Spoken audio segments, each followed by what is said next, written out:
好，现在我们开始来教大家怎么样，给布料上浆来制作滚边布，滚边条。那么首先我现在用的是我的做旗袍的多余的面料来做我的滚边。那你也可以选择和你的旗袍不一样的面料来做滚边。那比较常见的会用色丁布、色丁缎来做滚边的面料，这个是比较常见的。当然也有用各种丝绸那种面料来做滚边布的，但是一般做滚边布的都是选取的没有什么弹性的面料，这个大家要注意然后也不会选择太厚的也没有办法，就是肯定是滚不好的。你整个边都太硬了的话，会影响你整个旗袍的形状。那么 anyway 就是本来配色面料的选择的话，就是另外一个话题了我就现在就讲我就是用我做这一次旗袍的剩余的边角料来做我的滚边布。其实按照我们平裁的方法，那么车缝旁边剩下的这么一长块一共有4片，其实就足够你来做了。我们现在先来将，首先这个方向上是我们的经线方向，也就是长度；这个方向是我们的纬线方向，也就是我们的宽度。好，这样子摆好了之后，我们开始刷浆。至于怎么做这个上浆的这个浆糊怎么做呢？之前我有专门的视频教的，所以说然后上浆的时候呢，我们使用到的是比较稍微轻薄淡一点的那个就是浆糊。那我们在做粘合和上滚边的工作的时候，用的是比较那个浓一点的，粘合性更强一点、浓一点的这种浆糊然后就是我们现在开始吧。如果说你在你的浆糊制作好之后，自然冷却之后，你没有及时的来浆布的话，那可能会凝成一块一块的。那么你用那个食物搅拌机把它给再打散，加一点点水进去，再把它给打散均匀就可以了。好，通常的做法呢，会拿这样的一个硬的这个卡片来这样子刷这是一个比较常见的方法。那我想试一下用但是我觉得就是用这个卡片刷的话呢，它可能会第一个有可能会影响到面料有可能会影响到面料，而且它有可能就是怎么讲，它会就是你用力不均匀的话，它可能就是一道一道的，就会有干掉之后，你就会看到很明显的痕迹。当然，你只要不是拉伸的很厉害的话，其实也不会影响，只不过看上去有点难看而已。那我个人觉得呢，你最好就是所以我这次做个实验，大家可以看一下，其实都可以的，我个人觉得都是可以的。你就是保证你的浆，就是很多人他觉得拿这个刷的话，会不会就是浆太浓了怎么样的？所以说你在他希望能够保证他刷浆的时候，这个浆液不要太厚，太厚的话，这个布料浆出来太硬也不是很好。那么这个我们这次就看一下实验的结果是什么样子的吧。好，你最好自己在家里准备一块软玻璃，就塑料厚的这种塑料片，在你的这个操作台上。然后你要做浆布的时候，你就把它一铺就比较好操作了，对不啦？这种东西就自己想一想，咱们都是做手工的人你看刚才我做的时候，我做这个浆的时候都没有那么浓的。好，我们先顺着布料的长度方向。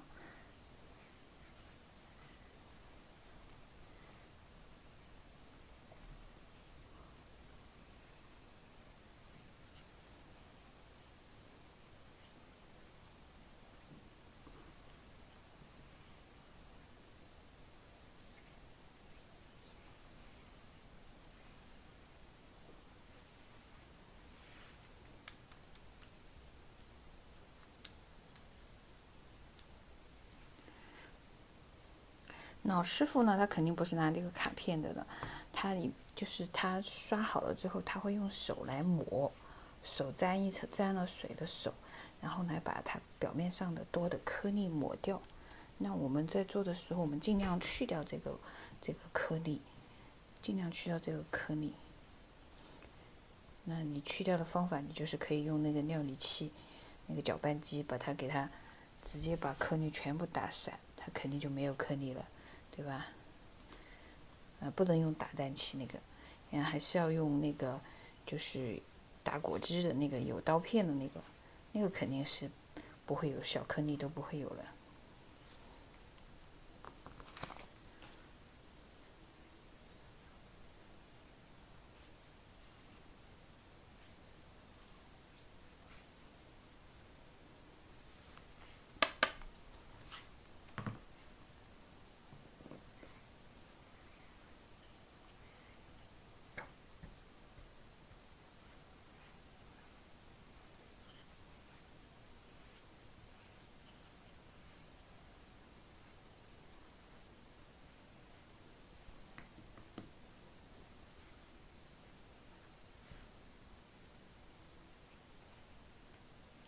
这样一半一半的来做，你不要一次性拖得很长，那这个布可能就会被你扯开，不行的啊。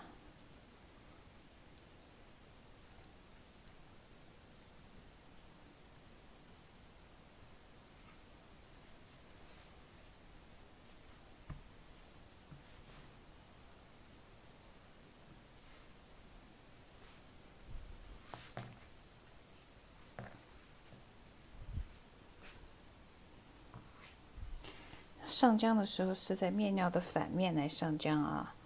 不是在正面啊，在面料的反面进行上浆。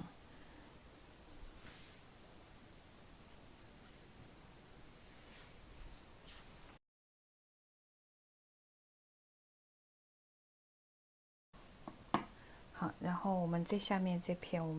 我们用这个，我们用这个来，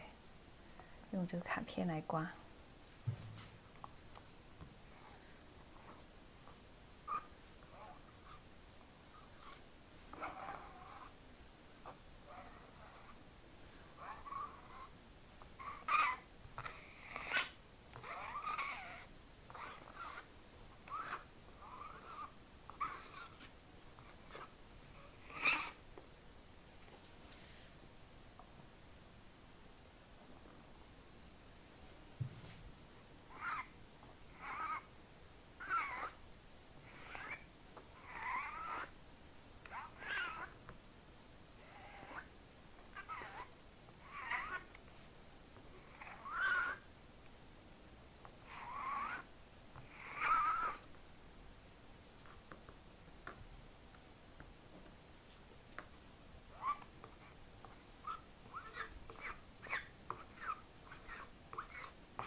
压着一下，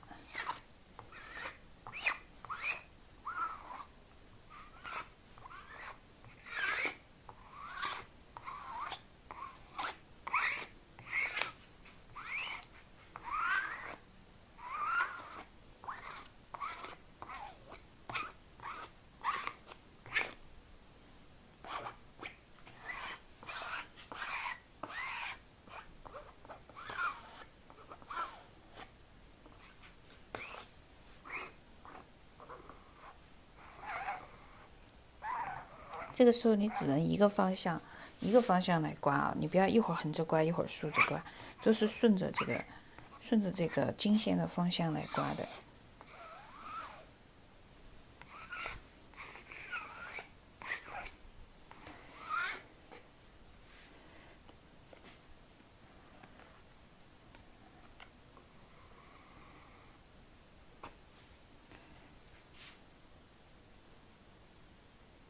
好，这半边是用刷子先刷了之后，然后用这个把表面上的浮浆我们给它铲掉。然后这半边我们就是直接是这个用这个挂上这个卡片挂上去的。我们现在把它放到一边去，放到一边去，让它平铺晾干。放到地面上就好了，放到干净的地面上啊。然后你平着，让它自然的阴干。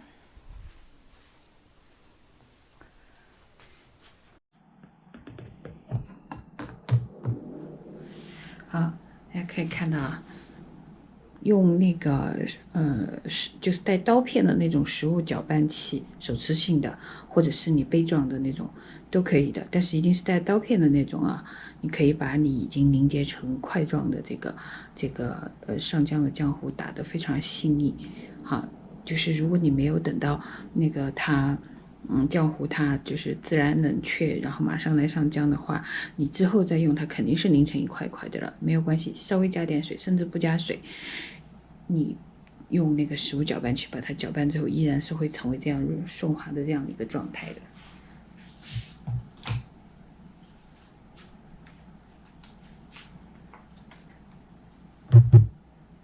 先刷，边上这边一点点的刷就好。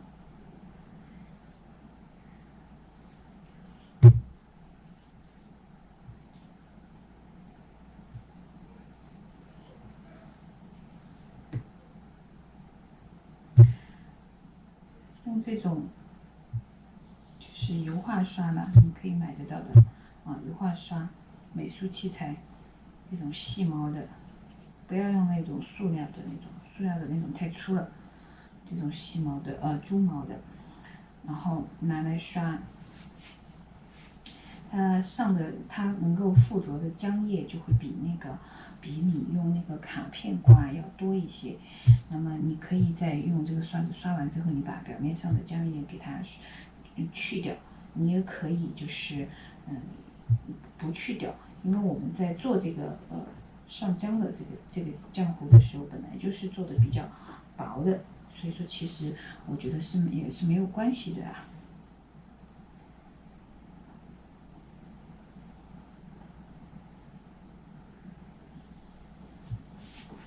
这种软玻璃很多卖的，你量好你自己那个操作台的尺寸，直接去买就好了。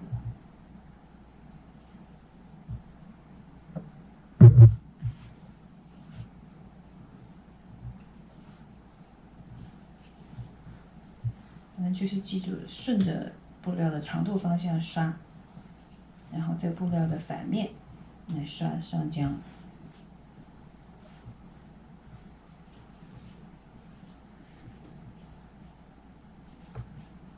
你要说你那个喜欢，就是喜欢用那个卡片，那这个也真的也都是看个人了，你操作习惯了，你那样子做的更好，你就那样做都 OK 的。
放到地面上去，自然阴干。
我一般都习惯于把这个都用完，也不用省，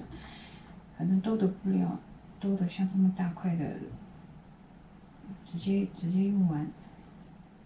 以后你给它做成滚条了之后，以后其他的你也可以拿来配色。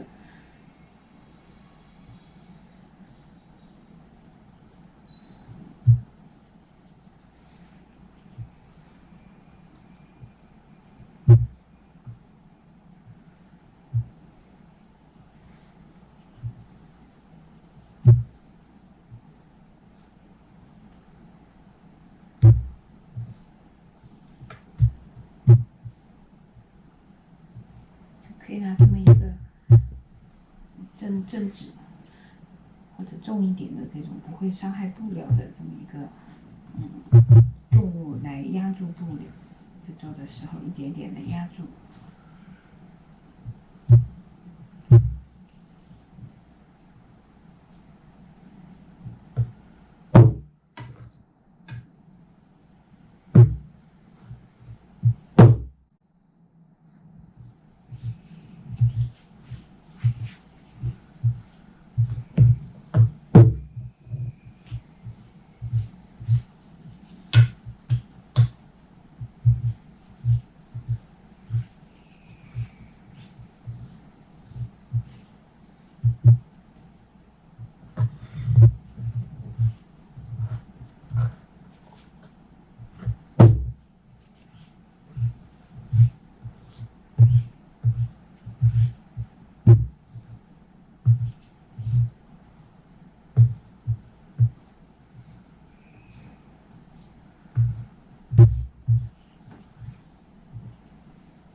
刮一点浆下来。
刮了一点浆的，所以我会保证整个的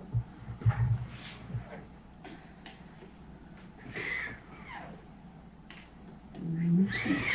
要不刮就全部都不刮，要刮就全部都刮一道浮浆。老师傅这个时候就是把手抹湿了，然后拿手去抹，把这个浆给抹匀的。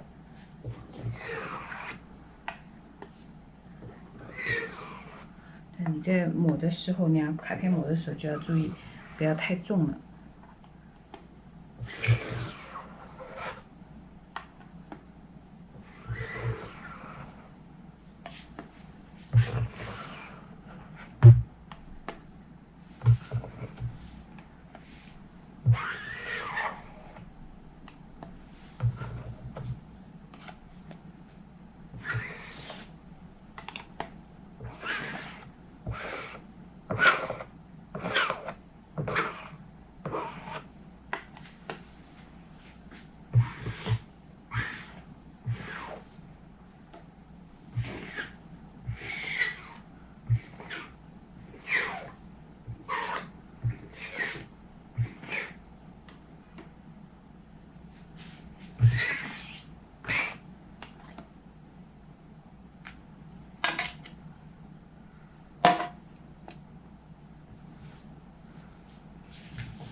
好，这是我的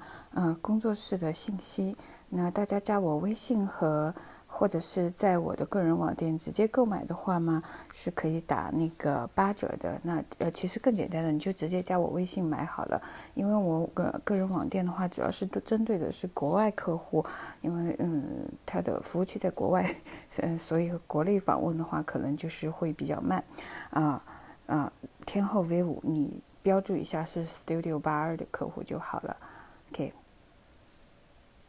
我们店里面的所有的教程都是我自己录制的啊。如果说您在其他人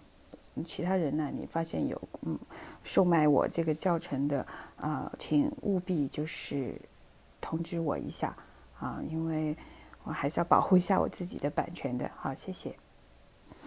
那我们现在开始来继续讲这个，我们昨天一共浆了3块布，大家可以看一下。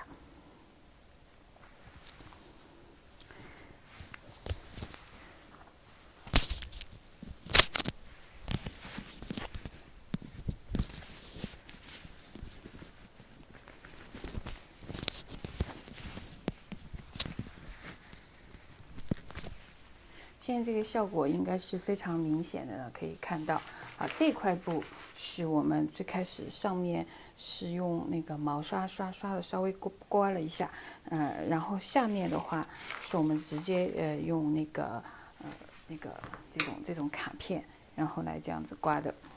那可以看到我们刮的这一片上面其实还是会有一些，就是如果你的手劲不均啊或者怎么样，这就会要有一些痕迹的当然这个其实也是没有关系，你是可以把就是后面我们待会儿还要再处理一下这个布，它会这个痕迹是会去掉的。那我们看更清楚一点，就是像这块就是直接全部是用这个卡片来刮的。好，它其实就是它就会刮的浆，它就会浮浆就会更少一点，所以它会更像纸一点，然后就会这样子卷起来。就是它对面料的本身的影响，你在刮的时候，你多少还是要用更多的力，就是肯定是会因为用了力拉伸了面料，所以说它会有这样卷起来的形状。那这片就是比较好了。你看我是这片是最后刮的一片，是用那个毛刷来刷了之后，稍微用这个卡片把表面上的浮浆去掉，就只刷了一层，所以说你看它就会比较平整一点。好。我们这个上好浆的这个面料，这个浆好的这个布呢，我们现在把它自然阴干了之后，平铺阴干了之后，我们现在进行下一步的处理，那就是你可以用，如果你有那种刮板，有些做西点的那个比较平顺的刮板你可以用，你也可以直接用这个卡片，但是你要确保你的卡片上面是没有那种毛刺啊，是比较平滑的，不然你有可能把你的面料刮坏。那么就是横着竖着的我们都刮一下，刮的时候也是刮上浆的那一面啊。我们先这样子横着刮，先竖着刮都没关系。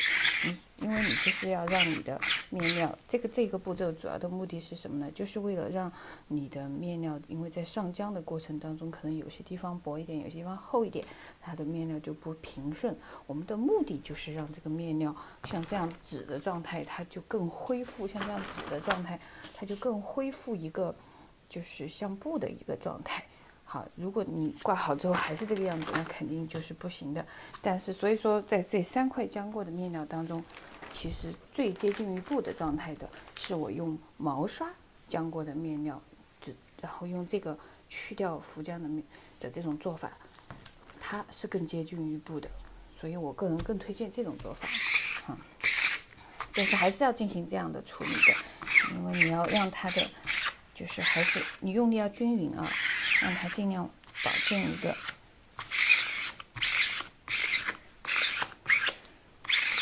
我们的目的不是为了破坏这个布料。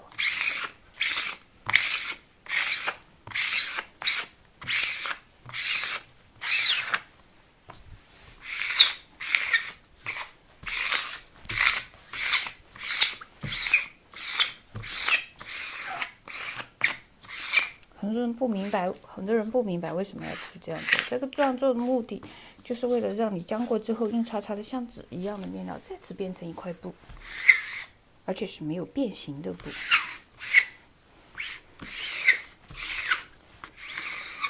一般老师傅他会说刮1次之后再刮第2次、第3次啊。我都可以。其实就是你总归你的目的是要把你的面料变成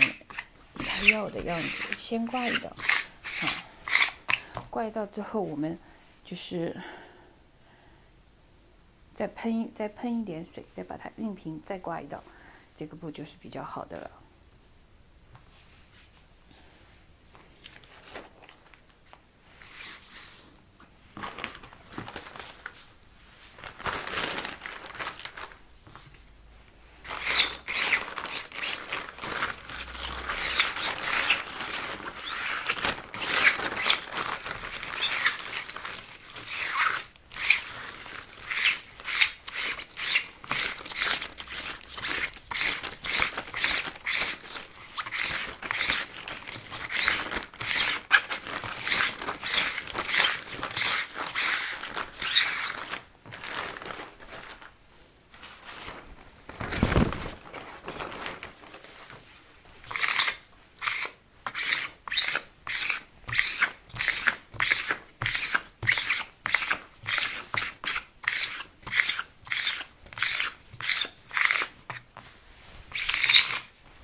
我们现在来熨一下。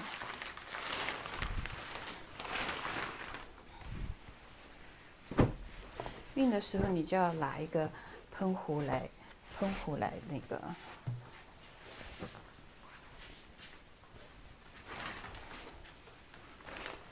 喷水来熨。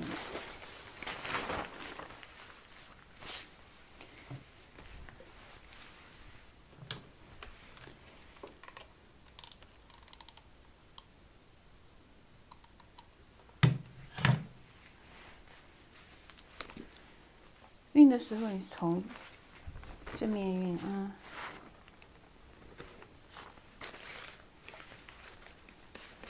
稍微均匀的喷洒一下，让它稍微软一点，不要喷太多。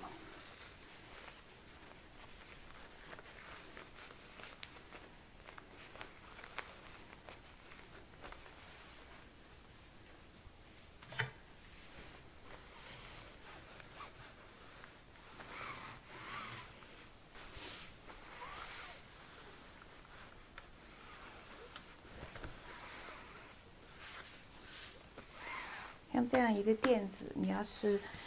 因为大一点的熨斗台的话，你要么就是自己专门拿一张用操作台来做大的熨斗台，你要么就像我这样做一个差不多的这种软垫子来做熨台。因为有些时候熨一些面料的时候，那个厚度稍微要厚一点、软一点，不能熨得太死。也还有就是像我那个裁布的时候那样的，那就是比较硬一点的那个熨台布，一铺上又厚，也可以直接熨了。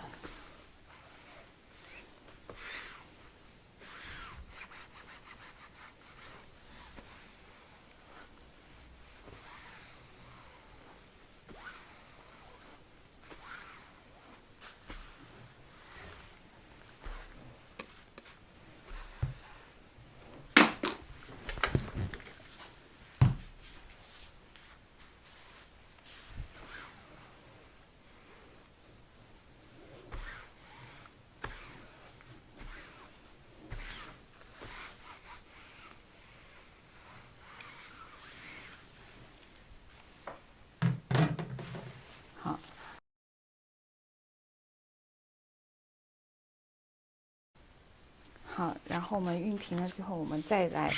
来刮一次。好，这是从布料的正面开始刮。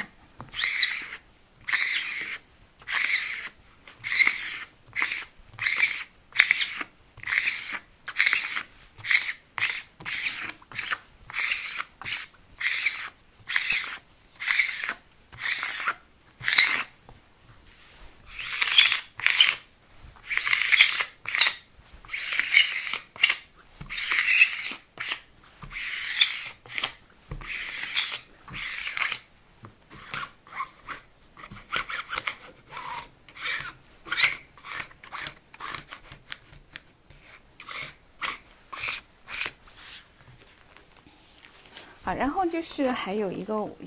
个就是什么呢？那个，就是以前的老师傅呢，他会就是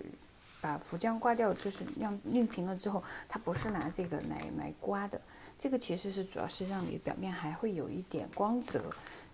然后它是这样子朝经线方向这样扯，把那个整个那个你用熨斗把它就是上浆的时候，让它更那个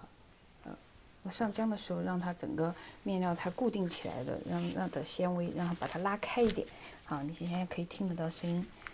把它拉横着，先后没关系，你先反正总归你横着方向、竖着方向你都要这样拉一下。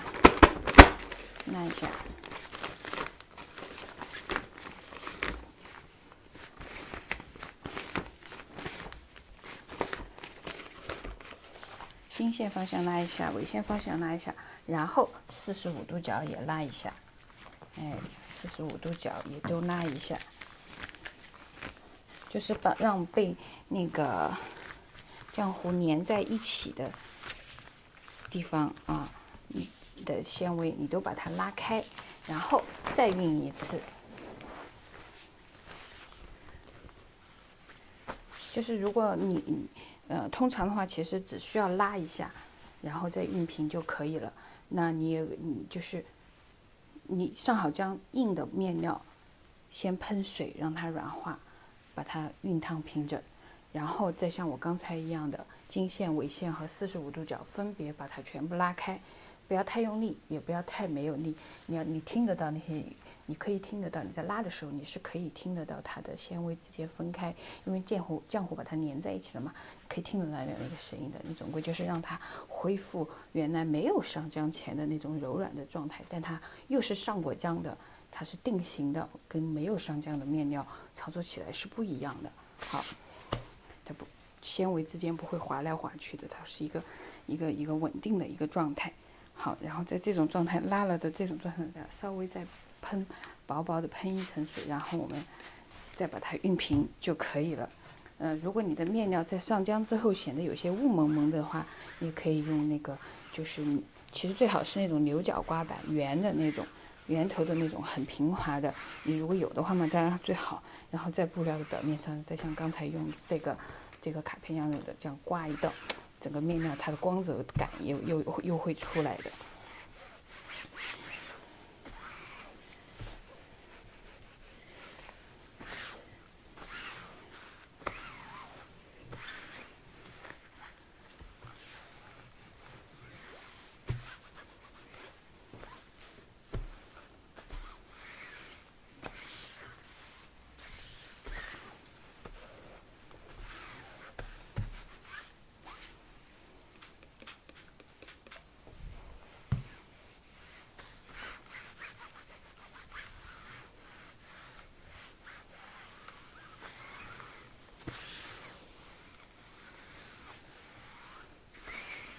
好，接下来的面料我们都同样操作就好了。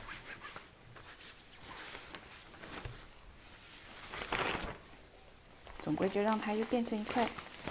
像布一样的了，而不像刚才我们刚刚将过来的像纸一样的硬歘歘的。然后，并且让它恢复平整，整个面料99%的状态上是一个平整的一个状态。好，接下来就是3块同样去操作。好，我们现在来做滚条。滚条的话呢，就是这边是长度方向，这边是宽度方向。我们的滚条一定要做成45度斜丝的。那我们就要利用我们这个剩余的面料来做。当然，你如果是做别的面料或者不差钱的话，你可以多买一点这个面料。那么你的45度斜丝幅宽够宽，你可以一下就可以很长的这么一个45度过来。但是现在我们的幅宽只有那么宽的话，也就是说我们的45度最多就只能做到这么长。那你你也可以就是先做2条宽的。然后把它拼在一起之后呢，我们再来做2条，再来做，也就是说，我们先拼在一起做2条宽的这个45度的大的这个斜条，然后再把大的斜条剪成小的斜条就可以了。好，一定是45度啊。来画，现在这边是长度方向。OK， 尺子呢其实是可以多点的，觉得这样帮助你。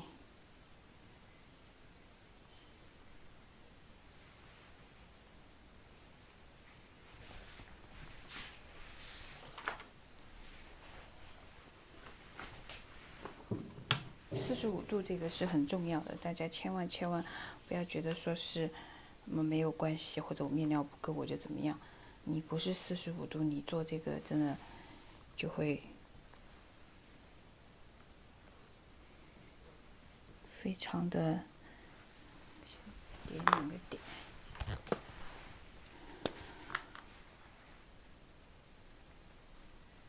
我这样拼在一起，是因为我的尺子上有45度角的线，那么我的这个长度的这个边缘线，它的垂直垂直度是一个确定的，所以说我把尺子放在边上，保证它是垂直的，然后我在把这2个尺子的45度线，我就分别打个记号连起来，然后再把它延长，这个肯定就是45度，就没有问题的。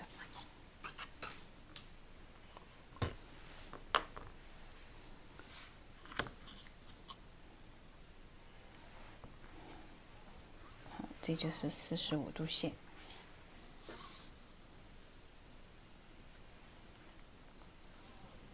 这肯定是就是 OK 的。然后呢，我们做多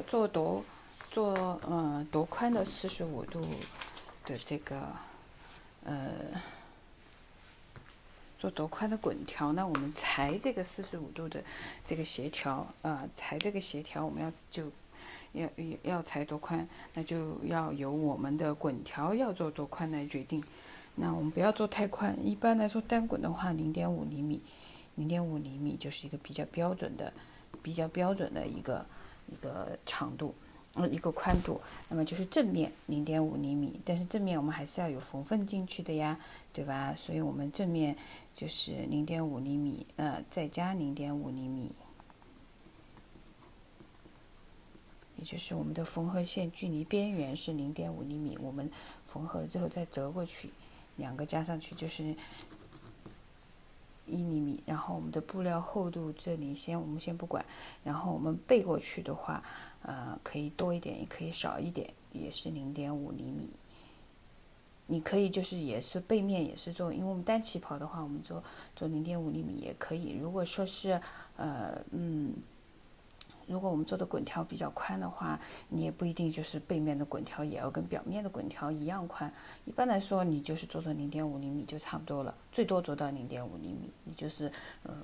旗袍内侧里面的那个盖过来的0.5厘米也就差不多了。那我们内侧也做0.5厘米，也是一样的，要加2个0.5厘米。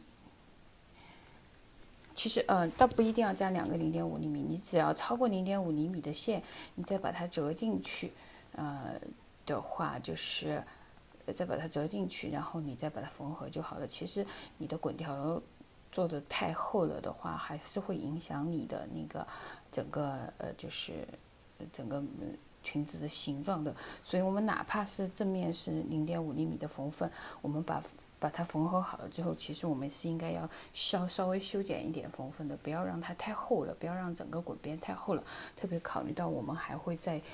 加上那个我们的那个叫什么加上蕾丝花边进去。蕾丝花边有些时候它是夹在这个里面，夹在这个滚边里面缝的，那就更厚了，还是会影响的话，但还是会影响你的这个裙子的这个形状的。所以其实我个人并不建议你使用就是把滚边夹进去的这种来做这个蕾丝花边。但是呢，现在淘宝上、微博上比较流行的那种蕾丝花边都是夹着缝的。所以我们这次也是夹着缝，那个花边至少要厚0.15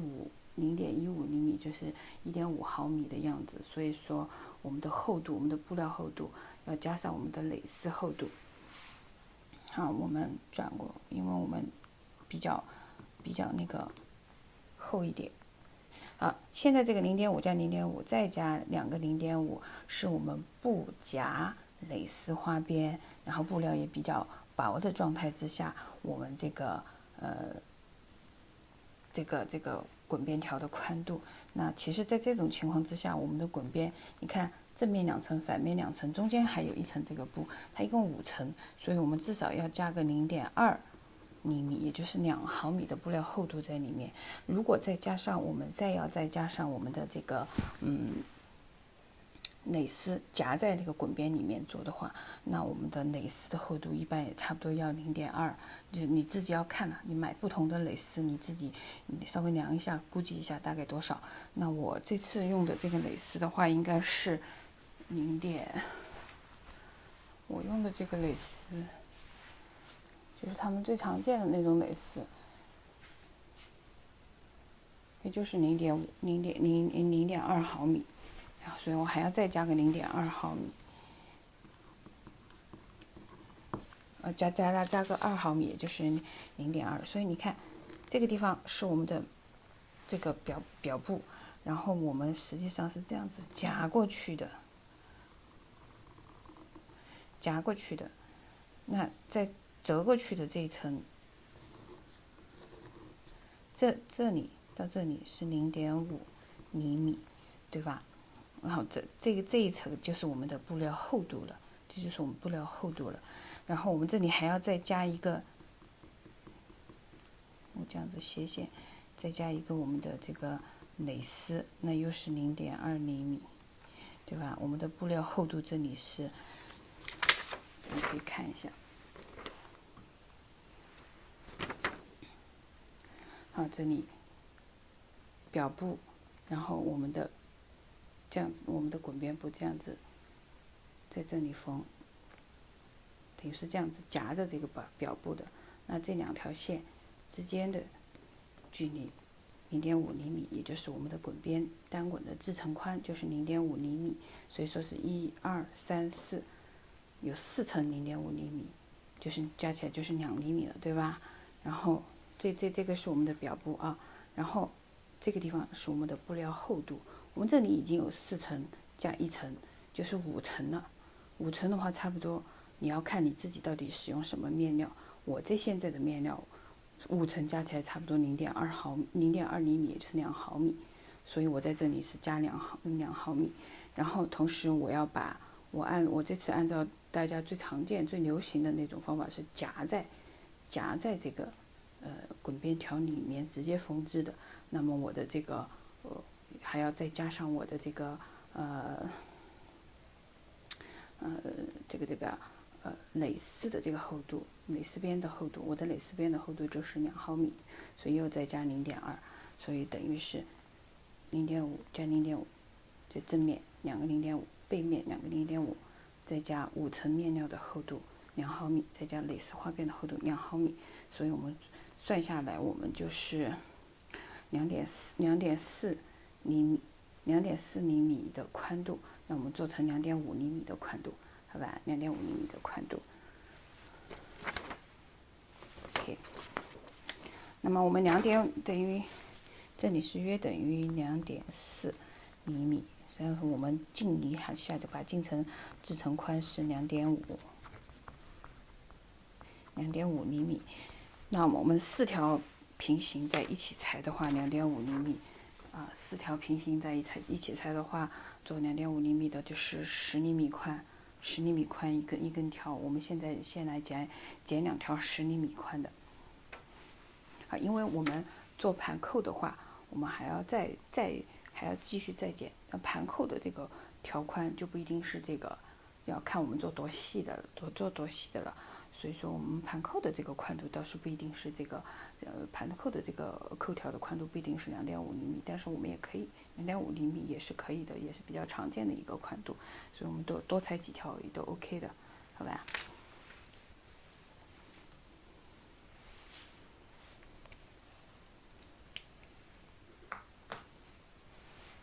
那就是10厘米。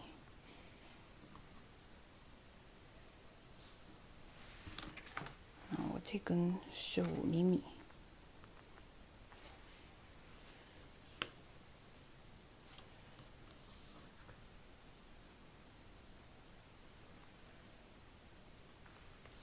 5厘米加5厘米。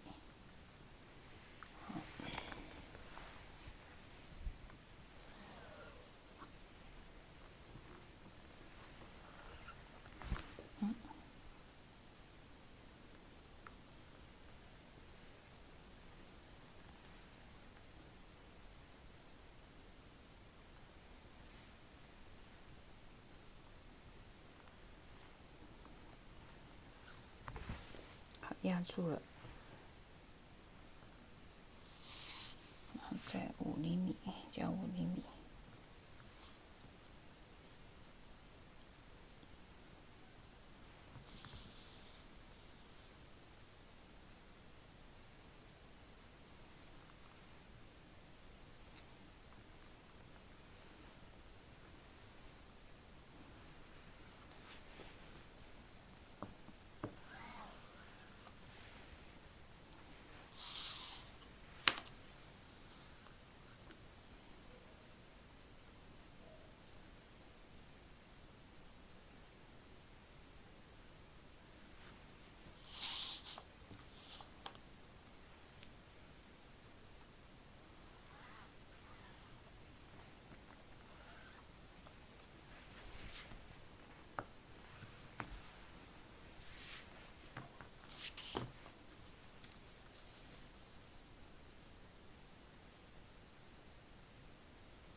你尽量把你这个能裁多少条你就裁多少条下来，反正这次用不了下，以后也会用，而且你还要再加上你做扣子的话，我觉得差不多，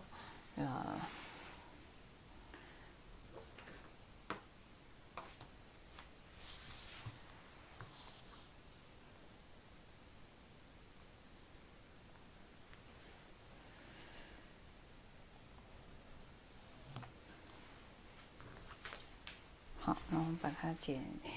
下来。但是我们在剪之前，我们其实可以，就是这里已经是直线了。那我们把这个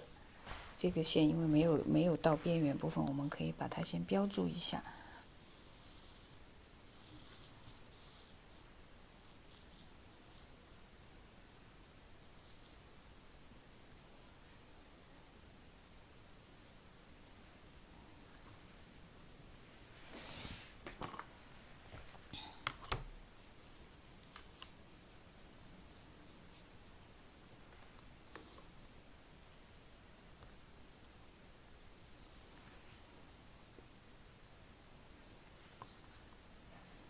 标一下它的垂线，因为我们也要保证我们的这个边缘的角度也都是45度的夹角，这样子才可以让这个大的条可以给它就是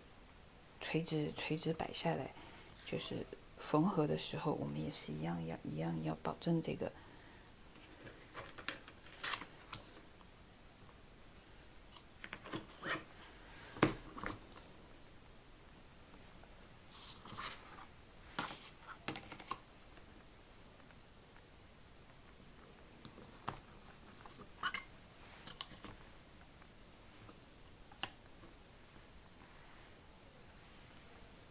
对边缘部分3，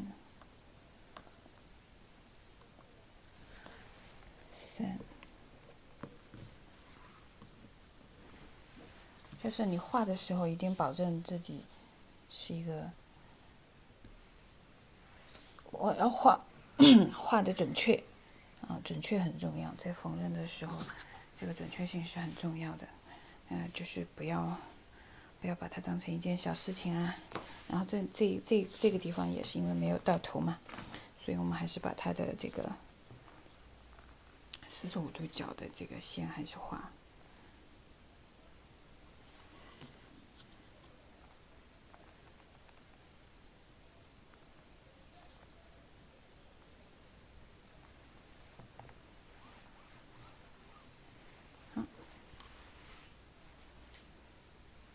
那下面我们就把它剪下来。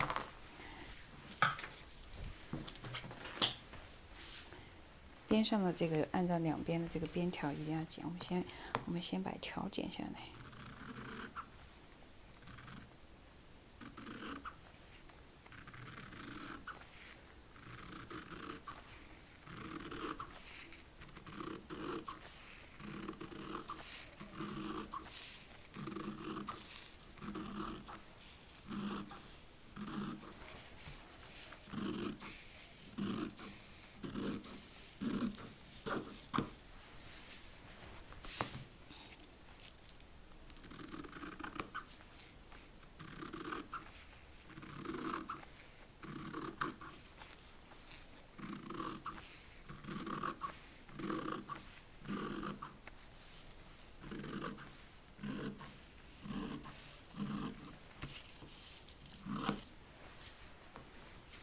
好，我们整个这个斜条剪下来是一个平行四边形啊，不是梯形，不是等腰梯形啊，是平行四边形。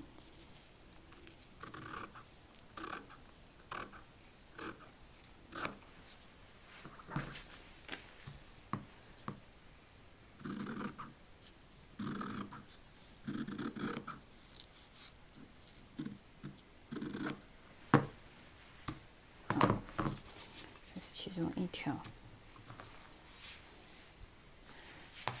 这两条短的放在一起吧。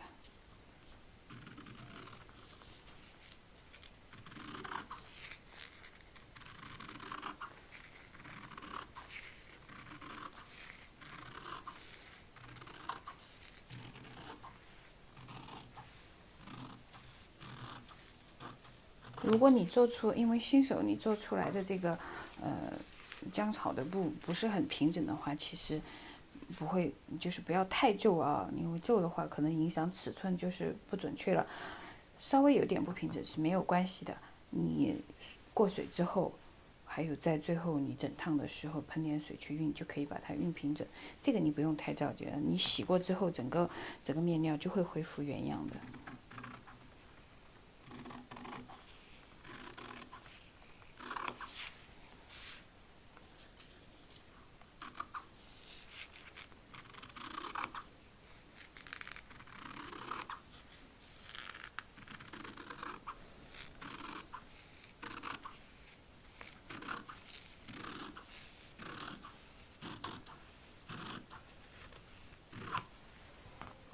好，你可以看到，这样2条平行4边形，然后我们把它这里2个的正面相对。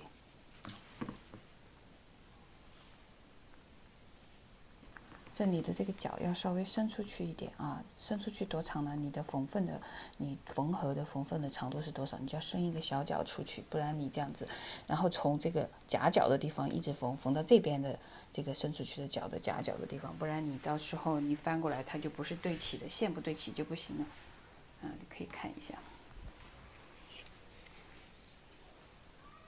看到没？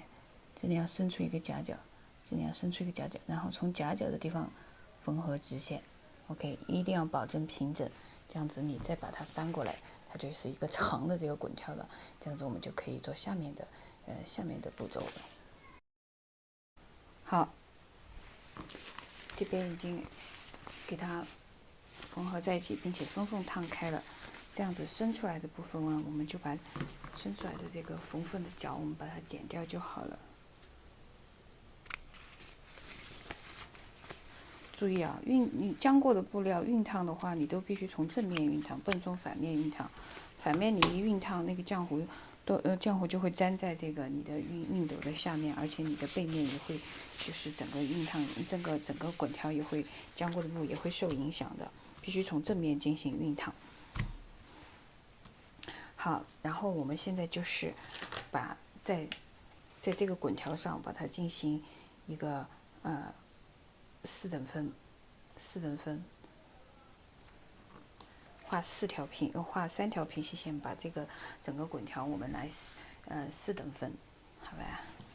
打几个点就好了，打几个点，然后我们来做这个平行线，就画直线就可以了。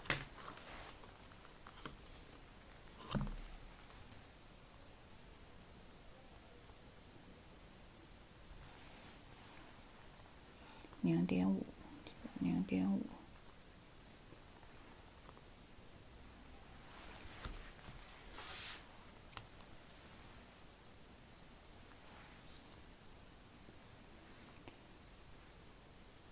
在对应的位置上面打好点，然后把它连直线连在一起。你也可以检查一下你的滚条是不是10厘米，有没有画准确。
还有一种办法就是直接把它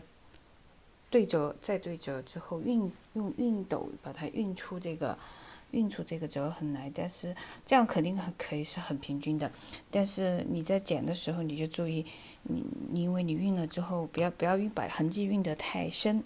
把痕迹熨得太深的话，你可能剪的时候你就剪不到那根直线上了。这个你多试几次就知道了。所以其实我个人觉得还是画线是最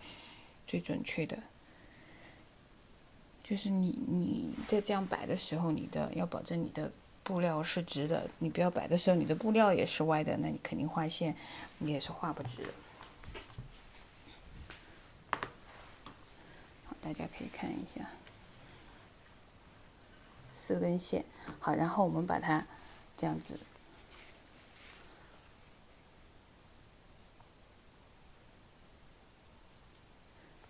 好，接下来我们沿着这个，我是怎么样的啊？接下来现在我们是在正面画的，接下来呢，我们把其中一角这样折过来对齐，然后也是一样的，这边伸出来你的缝缝的量不要太多啊，一点点0.3啊什么的就差不多了。保证你的中线，中间这根线，在这个和这个是一条直线，好吧？中线和这个是一条直线，然后我们从这个夹角一直缝到这边来 ，OK。然后在另外一边，现在是正面向上啊，另外一边我们把这个中间的这根线剪个10厘米进去，然后指折上面这2条也是一样的。超过中线这个位置伸出来一点点，然后我们从这个，因为我们从中线剪开嘛，然后从这个地方开始一直缝到这边 ，OK。好，大家可以看一下，这个是4条边的这边已经缝合好了，从这个折角的地方缝进去，一直缝到这个边缘。然后我们剪的时候从下面剪，这里不要剪到啊，从下面剪。我们先剪正中间这根线。然后另外一边是这样子的，看到没？先剪10厘米进去，然后我们把这2个小三角，这2条的这个三角这里也是一样的缝，剪的时候也是不要剪到这里。好，我们现在就从中间一直剪到头上去，一直剪到这里，剪进去了之后一拉开，它就是2根条了。然后我们再从这边再把它两根条拆解成1根条。是一样的啊。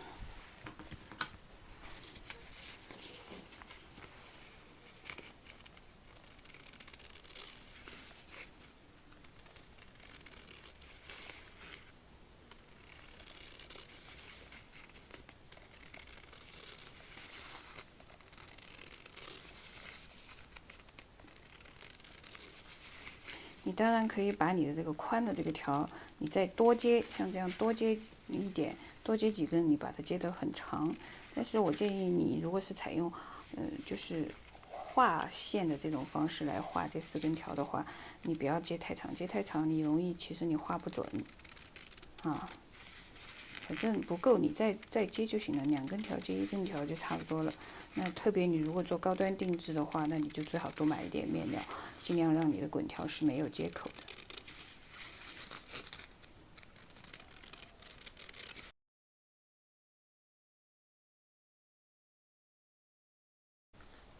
好的，我们已经剪到这里了，要剪到这个大的三角了，我们要从这里面剪进去，上面这个三角布这个布我们不要剪到。剪到这个三角里面去，一直剪到三角的尖角的顶点处。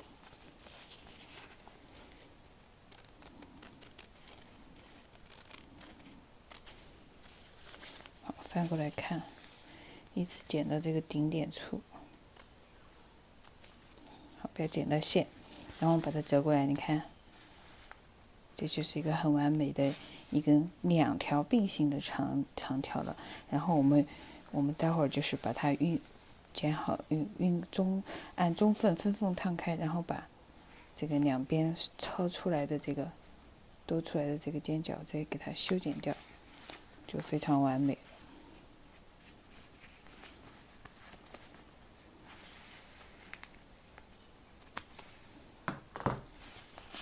然后再把两根并行在一起的条剪成一整条，剪成一根条，一样的。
好，也是一样，剪进去。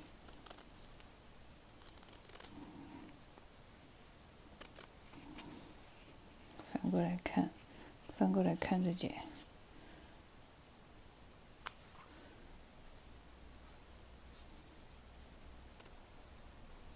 好，然后再折过来，我们再把边缘多的部分给它修剪掉。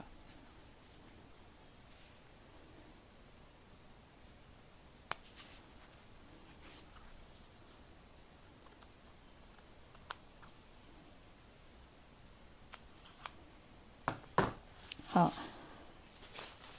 一条很长的，我们这个就有了。先把那个接口处的多余的缝缝剪掉，然后再熨烫，分缝烫开。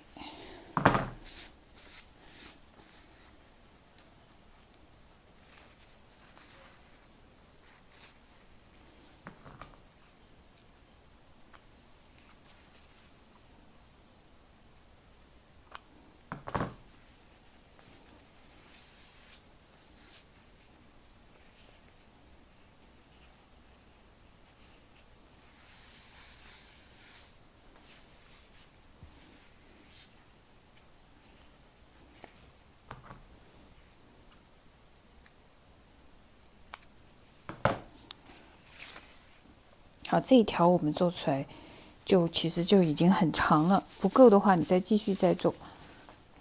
这样子看着好像挺短小的一块，其实我们做出来是很长的一块。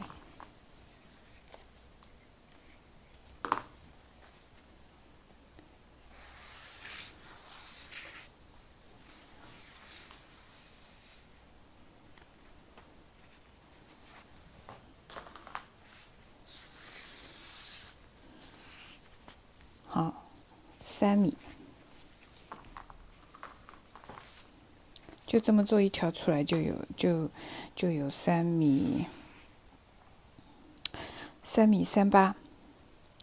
3，3米3差不多一条中长的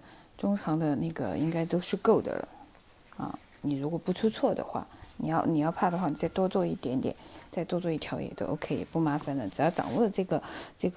方法，很快的就做出来了，好吧？ OK。